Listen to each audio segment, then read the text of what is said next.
Smart screen YouTube ಚಾನೆಲ್ಗೆ ಸ್ವಾಗತ. ನಾನು ಶ್ವೇತಾ ಕಲಕನಿ. ಪಹಲ್ಗಾಮ್ ದಾಳಿಗೆ ಪ್ರತಿಕಾರವಾಗಿ ಭಾರತ ಸಿಂಧೂರ್ ಕಾರ್ಯಾಚರಣೆಯನ್ನ ಯಶಸ್ವಿಯಾಗಿಗೊಳಿಸಿದೆ. ಈ ಯಶಸ್ಸಿಗೆ ಭಾರತ ಇವತ್ತು ಹೆಮ್ಮೆ ಪಡ್ತಾ ಇದೆ. ಅದರ ಜೊತೆಗೆ ಇನ್ನೊಂದು ಹೆಮ್ಮೆಯ ವಿಚಾರವೂ ಕೂಡ ಇದೆ. ಅದುವೇ ಕರ್ನಾಟಕದ ಸೊಸೆ ಸೋಫಿಯಾ ಖುರೇಷಿ. ಎಸ್, ನಿನ್ನೆ ಪತ್ರಿಕಾಗೋಷ್ಠಿಯಲ್ಲಿ ಬುಧವಾರ ಮಧ್ಯರಾತ್ರಿ ನಡೆದಿರುವಂತಹ ಸಿಂಧೂರ್ ಕಾರ್ಯಾಚರಣೆ ಕುರಿತಾಗಿ ಎಳೆಯಾಗಿ ಮಾಧ್ಯಮಗಳಿಗೆ ಯಾವ ರೀತಿಯಾಗಿ ಕಾರ್ಯಾಚರಣೆ ಆಯ್ತು, ಯಶಸ್ವಿ ಹೇಗಾಯ್ತು, ಇದೆಲ್ಲದರ ಕುರಿತಾಗಿ ಮಾಹಿತಿನ ಕೊಟ್ಟಂತಹ ಸೋಫಿಯಾ ಖುರೇಷಿ ಬೇರೆ ಯಾರೂ ಅಲ್ಲ, ಬೆಳಗಾವಿ ಜಿಲ್ಲೆಯ ಗೋಕಾಕ್ ತಾಲೂಕಿನ ಕೊಣ್ಣೂರು ಗ್ರಾಮದ ತಾಜ್ ಉದ್ದೀನ್ ಅವರ ಮಡದಿ. ಸೊ ಹೀಗಾಗಿ ಕರ್ನಾಟಕದ ಸೊಸೆ ಅಂತ ಹೇಳಿ ಕರ್ನಾಟಕದ ಜನಕ್ಕೆ ಇವತ್ತು ಇದೊಂದು ಹೆಮ್ಮೆಯ ವಿಚಾರ ಅಂತಂದ್ರೆ ತಪ್ಪಿಲ್ಲ. ಎಸ್, ಗುಜರಾತ್ನ ವಡೋದರಾದಲ್ಲಿ ಜನಿಸಿ ಬೆಳಗಾವಿ ಜಿಲ್ಲೆಯ ಗೋಕಾಕ್ ತಾಲೂಕಿನ ತಾಜ್ ಉದ್ದೀನ್ ಅವರ ಕೈ ಹಿಡಿದು ಕರ್ನಾಟಕದ ಸೊಸೆ ಆಗಿರುವಂತಹ ಸೋಫಿಯಾ ಖುರೇಷಿ ಇಂದು ಭಾರತ ಸೇನೆಯಲ್ಲಿ ಕರ್ನಲ್ ಆಗಿ ಸೇವೆಯನ್ನ ಸಲ್ಲಿಸಿದ್ದಾರೆ. ಇಲ್ಲಿ ಸೋಫಿಯಾ ಖುರೇಷಿ ಅಷ್ಟೇ ಅಲ್ಲ, ತಮ್ಮ ಪತಿ ಆಗಿರುವಂತಹ ತಾಜ್ ಉದ್ದೀನ್ ಸಹಿತ ಇವರಿಬ್ಬರು ಕರ್ನಲ್ ಆಗಿ ಸೇವೆಯನ್ನ ಸಲ್ಲಿಸಿದ್ದಾರೆ. ಇವರಿಗೆ ಭಾರತೀಯ ಸೇನೆಯಲ್ಲಿ ಕೆಲಸ ಮಾಡಬೇಕು ಅಂತ ಹೇಳಿ ಯಾಕೆ ಈ ಕನಸುಗಳು ಶುರುವಾಯಿತು, ಮತ್ತೆ ಇವರು ಯಾವಾಗಿನಿಂದ ಭಾರತೀಯ ಸೇನೆಯಲ್ಲಿ ಕೆಲಸ ಮಾಡಲು ಶುರು ಮಾಡಿದ್ರು, ಮತ್ತೆ ಇವರು ಯಾವಾಗ ಕರ್ನಲ್ ಆದ್ರು, ಮತ್ತೆ ಈಗ ಸದ್ಯಕ್ಕೆ ಇವರು ಎಲ್ಲಿ ಯಾವ ರೀತಿಯಾಗಿ ಸೇವೆಯನ್ನ ಸಲ್ಲಿಸ್ತಾ ಇದ್ದಾರೆ. ಸೊ ಹೀಗಾಗಿ ನಾವು ಇವತ್ತಿನ ವಿಡಿಯೋದಲ್ಲಿ ತಾಜ್ ಉದ್ದೀನ್ ಮತ್ತೆ ತಾಜ್ ಉದ್ದೀನ್ ಅವರ ಮಡದಿಯಾಗಿರುವಂತಹ ಸೋಫಿಯಾ ಖುರೇಷಿ ಅವರ ಬಯೋಗ್ರಫಿಯ ಬಗ್ಗೆ ನಾವು ನೋಡ್ತಾ ಹೋಗೋಣ.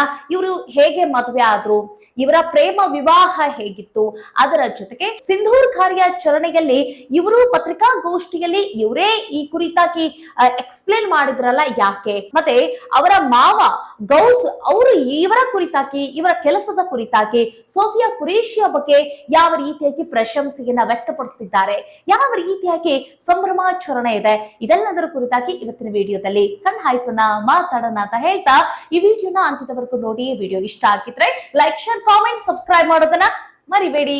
ಎಸ್ ವೀಕ್ಷಕರೇ, ಆಪರೇಷನ್ ಸಿಂಧೂರ್ ಕಾರ್ಯಾಚರಣೆಯ ವಿವರಗಳನ್ನ ಮಾಧ್ಯಮಗಳಿಗೆ ತಿಳಿಸಲು ಕೇಂದ್ರ ಸರ್ಕಾರ ಆಯ್ಕೆ ಮಾಡಿಕೊಂಡಿದ್ದು ವಿದೇಶಾಂಗ ಕಾರ್ಯದರ್ಶಿ ವಿಕ್ರಮ್ ಮಿಸ್ರಿ ಹಾಗೆ ಭಾರತೀಯ ಸೇನೆಯ ಕರ್ನಲ್ ಸೋಫಿಯಾ ಖುರೇಷಿ ಮತ್ತು ಭಾರತೀಯ ವಾಯುಪಡೆಯ ವಿಂಗ್ ಕಮಾಂಡರ್ ಯುಮಿಕಾ ಸಿಂಗ್ ಅವರನ್ನ ಆಯ್ಕೆ ಮಾಡಿಕೊಂಡಿತ್ತು. ಅದರಂತೆಯೇ ಈ ಇಬ್ಬರು ಮಹಿಳಾ ಅಧಿಕಾರಿಗಳು ಯಾವ ರೀತಿಯಾಗಿ ಸಿಂಧೂರ್ ಕಾರ್ಯಾಚರಣೆ ಯಶಸ್ವಿಗೊಳಿಸಿತು, ಮತ್ತೆ ಯಾವ ಒಂದು ಸಮಯದಿಂದ ಯಾವ ಒಂದು ಸಮಯದವರೆಗೂ ಸಹಿತ ಯಾವ ರೀತಿಯಾಗಿ ಅಚ್ಚುಕಟ್ಟಾಗಿ ಕಾರ್ಯಾಚರಣೆಯನ್ನ ಮಾಡಿದ್ರು, ಇದೆಲ್ಲದರ ಕುರಿತಾಗಿ ಎಳೆಯಾಗಿ ಮಾಹಿತಿಯನ್ನ ಬಿಚ್ಚಿಟ್ಟಿದ್ರು.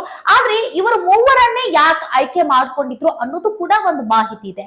ಯಾಕೆ ಅಂತ ಅಂದ್ರೆ ಪಹಲ್ಗಾಮ್ ದಾಳಿಯಲ್ಲಿ ಉಗ್ರರು ಪತಿ, ತಂದೆ, ಪುತ್ರರನ್ನ ಕೊಂದು ಬದುಕುಳಿದ ಪತ್ನಿ, ಮಗಳು, ತಾಯಂದಿರು ತೀವ್ರ ಆಘಾತಕ್ಕೆ ಒಳಗಾಗುವಂತೆ ಉಗ್ರರು ಮಾಡಿದ್ರಲ್ವಾ, ಅಂತಹ ಹೇಯ ಕೃತ್ಯಕ್ಕೆ ಪ್ರತಿಕಾರವಾಗಿ ನಡೆದ ದಾಳಿಯ ಕುರಿತಾಗಿ ಮಾಹಿತಿಯನ್ನ ಸಶಸ್ತ್ರ ಪಡೆಗಳ ಮಹಿಳಾ ಅಧಿಕಾರಿಗಳ ಮೂಲಕವೇ ಜಗತ್ತಿಗೆ ಸಾರುವ ಒಂದು ಪ್ರಯತ್ನವನ್ನ ನಡೆಸಿತು.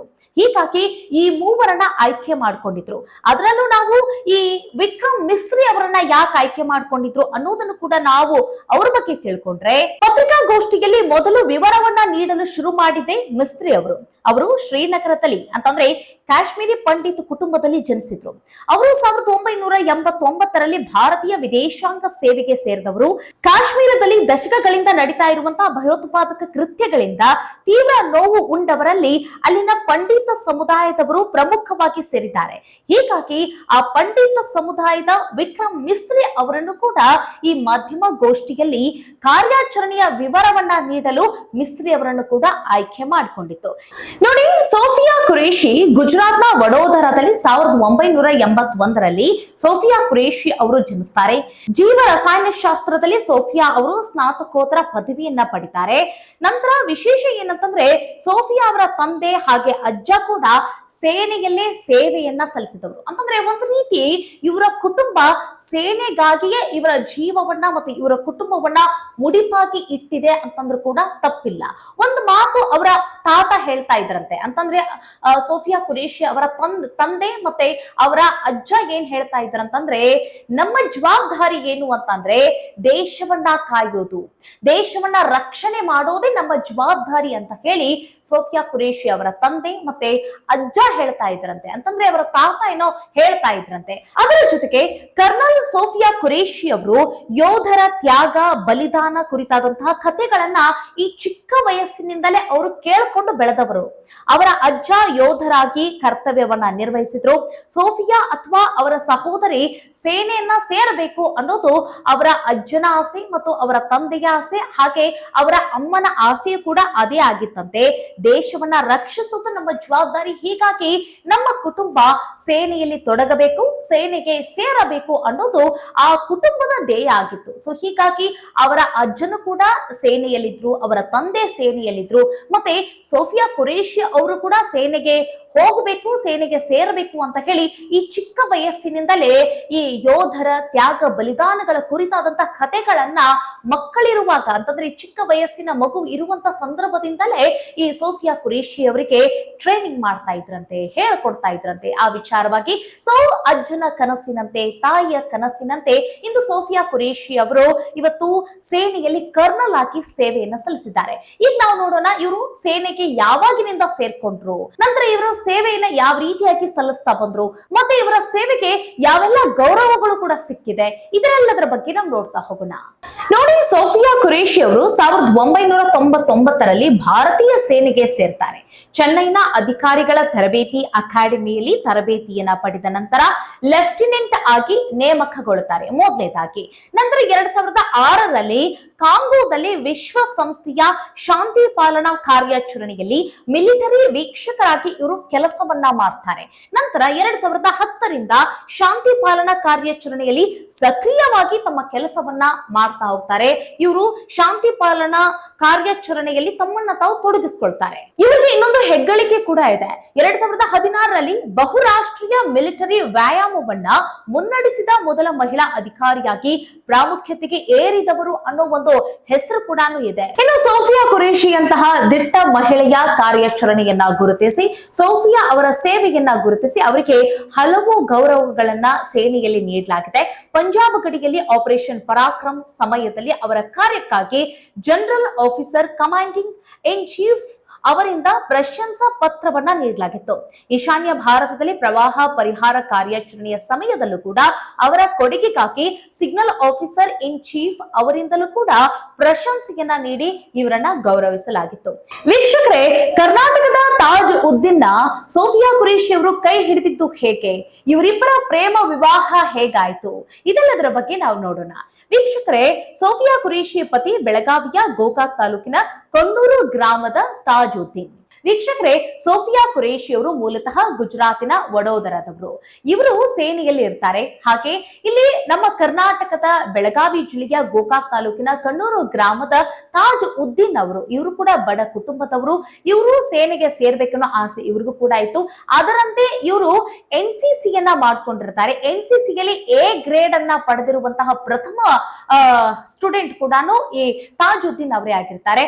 ನಂತರ ಇವರು ಸೇನೆಗೆ ಹೋಗಿ ಸೇರ್ಕೊಳ್ತಾರೆ. ಸದ್ಯಕ್ಕೆ ಇವರು ಕರ್ನಲ್ ಆಗಿ ಭಾರತೀಯ ಸೇನೆಯಲ್ಲಿದ್ದಾರೆ. ಇನ್ನೊಂದು ವಿಚಾರ ಏನು ಅಂತಂದ್ರೆ, ಇವ್ರದ್ದು 2015ರಲ್ಲಿ ಮದುವೆ ಆಗುತ್ತೆ, ಅದುವೇ ಪ್ರೇಮ ವಿವಾಹ ಆಗುತ್ತೆ.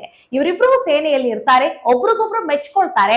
ಹೀಗಾಗಿ ಇಬ್ಬರು ಕುಟುಂಬದವರು ಇಬ್ರು ಮೆಚ್ಕೊಂಡಿದ್ದಾರೆ, ಇನ್ ನಮ್ದೇನಿದೆ ಮದುವೆ ಮಾಡಿ ಮುಗಿಸ್ಬಿಡೋಣ ಅಂತ ಹೇಳಿ ಇಬ್ರು ಕುಟುಂಬದ ಸದಸ್ಯರೆಲ್ಲರೂ ಸೇರಿ ಇವರಿಬ್ಬರನ್ನ ಜೋಡಿ ಮಾಡ್ತಾರೆ. ದಾಂಪತ್ಯ ಜೀವನಕ್ಕೆ ಇವರಿಬ್ಬರನ್ನ ಧುಮುಕಿಸ್ತಾರೆ. ನಂತರ ಇವರಿಬ್ಬರು ತಮ್ಮ ತಮ್ಮ ಕೆಲಸದಲ್ಲಿ ಎಷ್ಟೊಂದು ಸ್ಟ್ರಾಂಗ್ ಆಗಿ ಕೆಲಸ ಮಾಡ್ತಾ ಇದ್ದಾರೆ ಅಂತಂದ್ರೆ ಇವ್ರು ಇರುವಂತ ಆ ಪೋಸ್ಟ್ ಹೇಳುತ್ತೆ.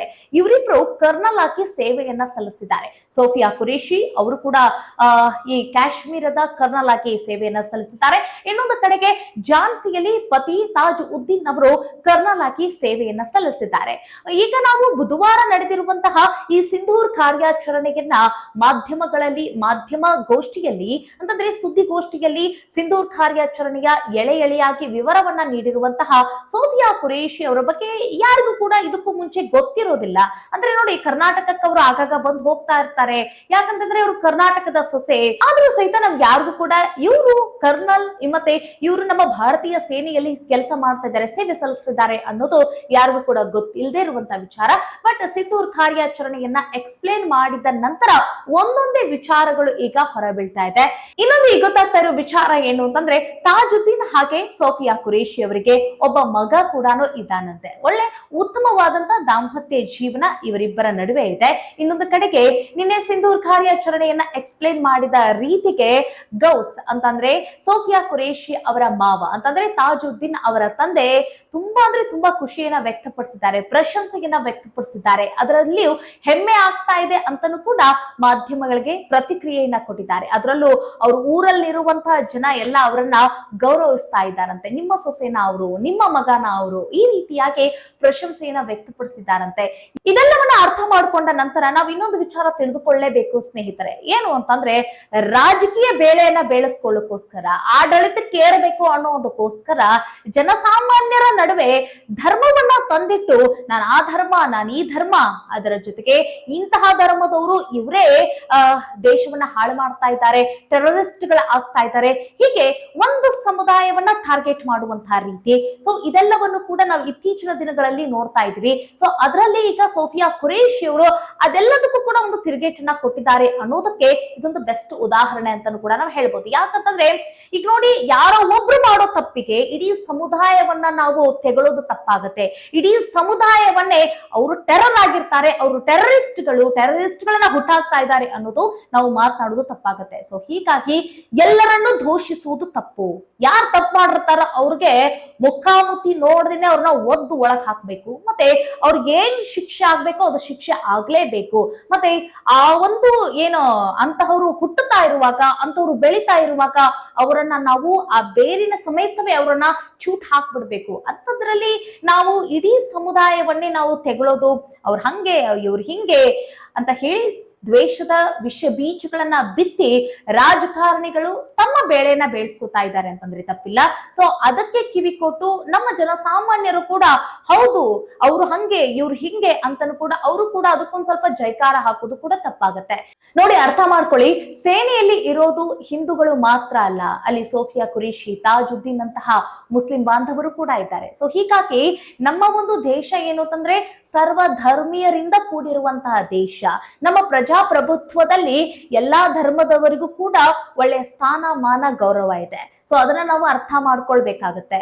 ಯಾವುದೋ ಒಂದು ಸಮುದಾಯದಲ್ಲಿ ಯಾರೋ ಒಬ್ಬ ಯಾವುದೋ ಒಂದು ನೀಚ ಕೃತ್ಯವನ್ನ ಮಾಡ್ತಾ ಇರ್ತಾನೆ ಅಥವಾ ಟೆರರ್ ಆಗಿರ್ತಾನೆ, ಆತನಿಗೆ ದೂಷಿಸಬೇಕು, ಆತನಿಗೆ ನಾವು ಶಿಕ್ಷೆಯನ್ನ ಕೊಡ್ಬೇಕು. ಅದರ ಹೊರತಾಗಿ ಎಲ್ಲರನ್ನು ಕೂಡ ದೂಷಿಸುವುದು, ಎಲ್ಲರನ್ನು ಕೂಡ ನಾವು ಅವರೇ ತಪ್ಪಿತಸ್ಥರು ಅಂತ ಹೇಳೋದು ತಪ್ಪಾಗುತ್ತೆ ಅನ್ನೋದು ನನ್ನ ಈ ಒಂದು ವಿಡಿಯೋ ಮೂಲಕ ಹೇಳ್ಬೇಕಾಗಿರುವಂತಹ ಮಾತಾಗಿತ್ತು. ಇದ್ರ ಬಗ್ಗೆ ನಿಮಗೆ ಏನಿಸ್ತು ಕಾಮೆಂಟ್ ಮಾಡೋದನ್ನ ಮರಿಬೇಡಿ. ಸಿಗೋಣ ಮುಂದಿನ ವಿಡಿಯೋದಲ್ಲಿ. ನಮಸ್ಕಾರ.